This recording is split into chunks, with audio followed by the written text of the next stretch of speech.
Bureau chief Ejaz Ahmed Tahirabad Trump के Iran से मुतालिक बयान के बाद तेल की कीमतों में कमी। अमरीकी सदर डोनाल्ड ट्रंप की जानिब से ईरान के खिलाफ फौजी कार्रवाई के इम्कानात को कम जाहिर किए जाने के बाद जुमेरात के रोज तेल की कीमतों में कमी देखी गई, जबकि एशियाई मंडियां बुध को वॉल स्ट्रीट में मामूली कमी के बाद मखलूत रुझान के साथ बंद हुई। बुध के रोज ट्रंप ने कहा था कि वो ईरान में मुमकिन मुदाखलत के हवाले से देखेंगे और इजहार कर इंतजार करेंगे। ट्रंप ने यह बयान उस वक्त दिया जब उन्हें बताया गया कि ईरान में मुजाहिरीन की हलाकतें रुक गई हैं। उनके इस बयान के बाद तेल की कीमतों में 3% कमी वाक़ हुई। ब्यूरो चीफ एजाज अहमद ताहिराबाद हम बहास आराई नहीं चाहते, लेकिन किसी भी जारहाना इक़दाम का भरपूर जवाब देंगे। अक़वाम मुत्तहिदा में ईरान के नायब मंदूब गुलाम हुसैन दर्जी ने कहा है कि उनका मुल्क बहास आराई या कशीदगी नहीं चाहता, लेकिन किसी भी जारहाना इक़दाम का ख्वाह वो बराह रास्त हो या बिलवास्ता फैसला को मुनासिब और कानूनी तौर पर जवाब दिया जाएगा। तेहरान की सूरत हाल पर जुमेरात को रोज सलामती कौंसिल के इजलास के दौरान दर्जी ने अमेरिका पर एहतजाजी मुजाहिरों के हवाले से गुमराहकुन मुहिम चलाने का इल्जाम आयद किया और कहा कि अमरीकी मंदूब के बयान झूठ पर मबनी है।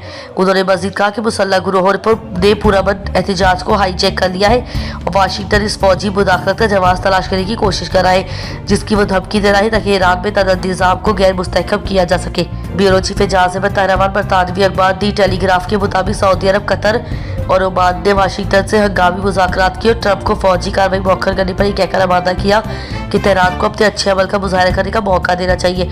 बुध को रात गए ट्रंप ये कहकर यकीनी हमले के फैसले से पीछे हटे कि ईरान में हलाकतें रुक रही है। डोनाल्ड ट्रंप के इस फैसले से ज़रा पहले ही ईरान ने एहतजाज करने वालों को फांसी देने का फैसला रोक दिया था।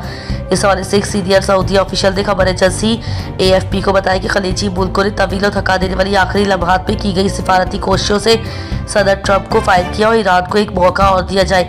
इन मुल्कों ने यह इंतबा भी किया था कि हमले के खित्ते में नताइज भयानक हो सकते हैं। ब्यूरो चीफ एजाज अहमद ताहिराबाद मशरिक़ी वस्ता के कई अहम ममालिक ने अमरीकी हुकूमत से कहा है कि वो ईरान में जारी हुकूमत मुखालिफ मुजाहिरीन के खिलाफ क्रैकडाउन के तनाजुर में अस्करी कार्रवाई से इज्तिनाब बरते। इन ममालिक में खासतौर पर मिस्र, ओमान, सऊदी अरब और कतर शामिल हैं। अरब ममालिक ने ईरान को भी ये पैगाम दिया कि मुजाहिरीन पर तशद्दुद फौरन रोका जाए, वरना किसी भी जवाबी कार्रवाई का नतीजा ईरान के लिए संगीन हो सकता है। अक़वाम मुत्तहिदा में अमरीकी एलची माइक वाल्टर्स ने ईरान के मुजाहिरों पर बात करने के लिए अक़वाम मुत्तहिदा की सलामती कौंसिल के इजलास में रिमार्क्स देते हुए कहा कि सदर ट्रंप मैन ऑफ एक्शन है, वो अमल पर यकीन रखते हैं। Bureau chief Ejaz Ahmed ताहिराबाद Nawaz Sharif cancer अस्पताल लाहौर मुकम्मल होने के करीब है। यह अस्पताल पाकिस्तान का पहला सरकारी कैंसर अस्पताल होगा जो लेवल 3 और 4 के कैंसर मरीजों का मुफ्त इलाज करेगा। अस्पताल में 615 बेड्स होंगे जो दूसरे मरहले में 300 बेड्स तक बढ़ाए जाएंगे।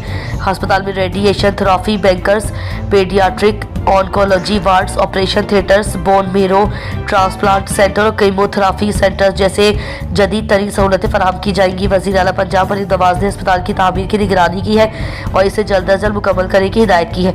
अस्पताल का इफ्तिताह इसी माह किया जाएगा, जहाँ पाकिस्तान भर से आने वाले कैंसर के मरीजों का इलाज किया जाएगा।